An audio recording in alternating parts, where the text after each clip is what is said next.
Headlines have been sponsored by SP Smart School, the leader in innovative schooling. Jammu Kashmir के श्रीनगर में grenade हमलों के बाद सुरक्षा व्यवस्था को और चाक चौबंद कर दिया गया है। 26 जनवरी को देखते हुए नाकों पर गहन तलाशी अभियान चलाया जा रहा है।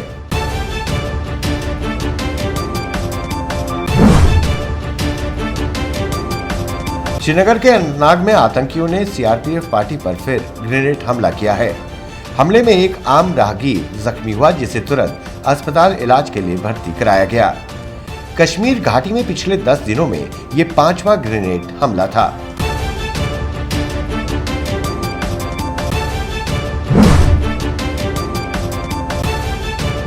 बीजेपी एमपी जुगल किशोर शर्मा ने पुंछ का दौरा किया।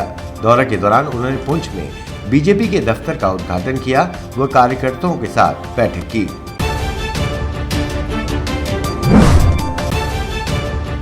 श्रीनगर के लाल चौक इलाके में सुरक्षा बलों द्वारा कॉर्डन एंड सर्च ऑपरेशन चलाया गया। अंतिम खबर मिलने तक सर्च ऑपरेशन जारी है।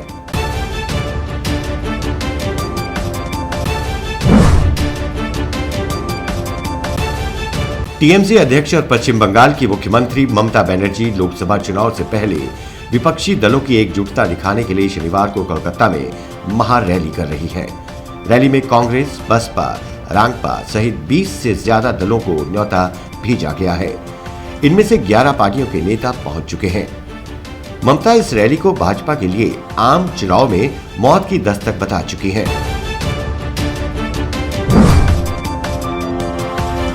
कश्मीर के सोपोर जिले में देर शाम को एक घर जलकर राख हो गया। बताया जा रहा है कि घर में गैस सिलेंडर लीक होने से आग लग गई। देखते ही देखते आग ने पूरे घर को अपनी चपेट में ले लिया।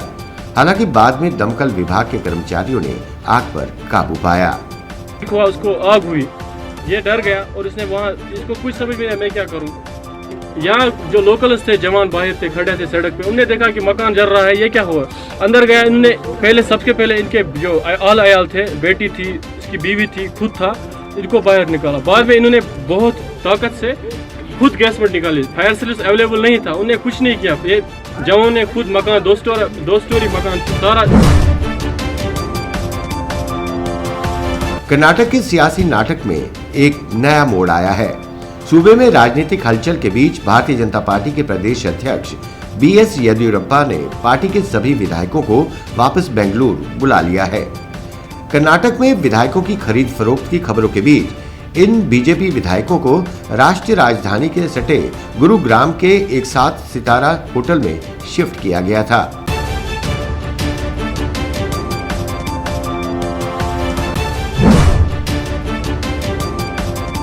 लोकसभा चुनाव से पहले रियासत जम्मू कश्मीर में परिसीमन की मांग ने एक बार फिर जोर पकड़ा है। बता दें, panthers party supremo Bhim Singh ने कहा कि जम्मू के साथ अक्सर भेदभाव हो रहा है, क्योंकि कश्मीर में लोकसभा की 3 और 46 विधानसभा सीटें हैं, जबकि जम्मू का क्षेत्रफल कश्मीर से ज्यादा है, लेकिन सिर्फ 2 लोकसभा और 37 विधानसभा सीटें हैं, जो सरासर अन्याय है। भीम सिंह ने कहा कि चुनाव से पहले इसे बढ़ाना चाहिए। –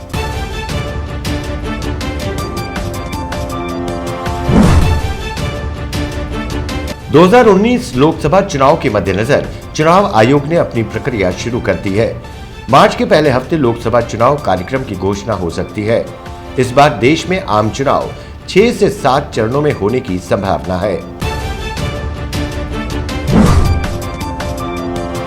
केंद्र सरकार द्वारा सामान्य वर्ग के गरीबों को 10% आरक्षण देने के बाद उत्तर प्रदेश की योगी सरकार ने भी आर्थिक रूप से कमजोर लोगों को सरकारी नौकरियों और शिक्षण संस्थानों में प्रवेश के लिए 10% आरक्षण को मंजूरी दे दी है।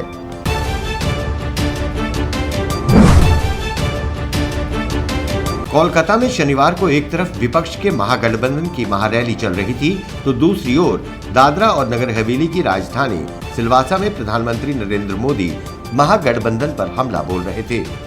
उन्होंने कहा कि भ्रष्टाचार के खिलाफ मेरे कदम से कुछ लोगों में गुस्सा है और मैंने उन लोगों को पैसा लूटने से रोका, इसलिए उन्होंने महागठबंधन बना लिया।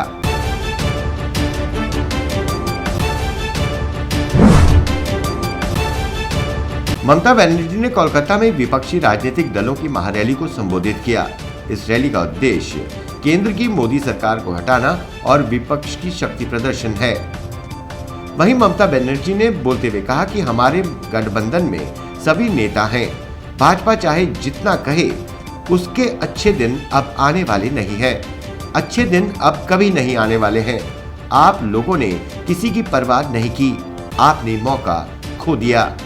वहीं इस रैली में शत्रुघ्न सिन्हा ने बोलते हुए कहा कि मैं जनहित में काम करता हूं। अटल जी के जमाने से लोकशाही है। लोग नोटबंदी से उभर भी नहीं पाए थे कि जीएसटी लागू कर दिया गया। कांग्रेस के नए अध्यक्ष ने 3 राज्यों में जीत दिलाकर कमाल किया। उन्होंने जीएसटी को गब्बर सिंह टैक्स कहा।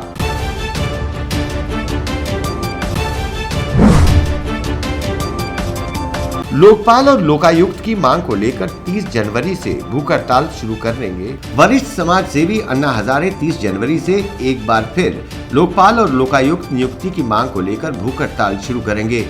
वो अपने गांव रालेगढ़ सिद्धि में ये अनशन शुरू करेंगे। हाल ही में हजारे ने प्रधानमंत्री मोदी को खत लिखकर लोकायुक्त नियुक्त करने की मांग की थी।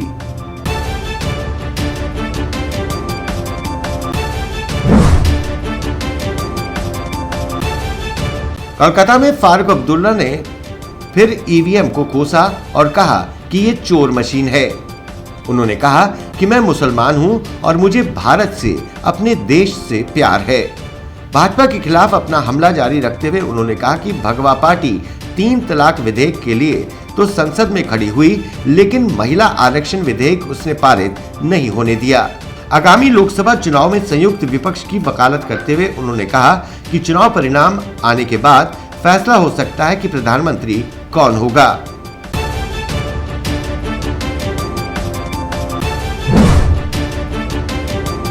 पेट्रोल डीजल के दाम में वृद्धि और स्वच्छ ईंधन को लेकर बढ़ती जागरूकता के बीच पिछले वित्त वर्ष में देश में वाहन एलपीजी क्षेत्र में 14% तक की उल्लेखनीय बढ़त देखने को मिली है।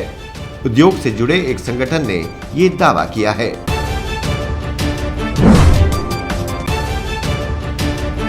स्थानीय मौसम विभाग ने 21 और 22 जनवरी को हिमाचल प्रदेश के ऊंचे स्थानों पर भारी बर्फबारी और वर्षा होने की चेतावनी दी है।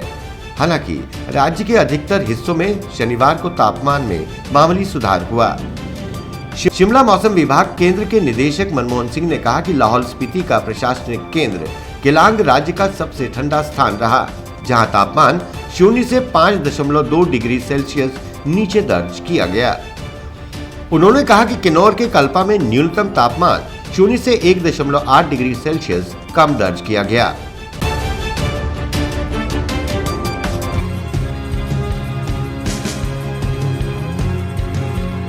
ताज़ा खबरों के लिए नीचे दिए गए सब्सक्राइब बटन को दबाएं और नोटिफिकेशंस के लिए बेल आइकन को दबाना मत भूलिएगा।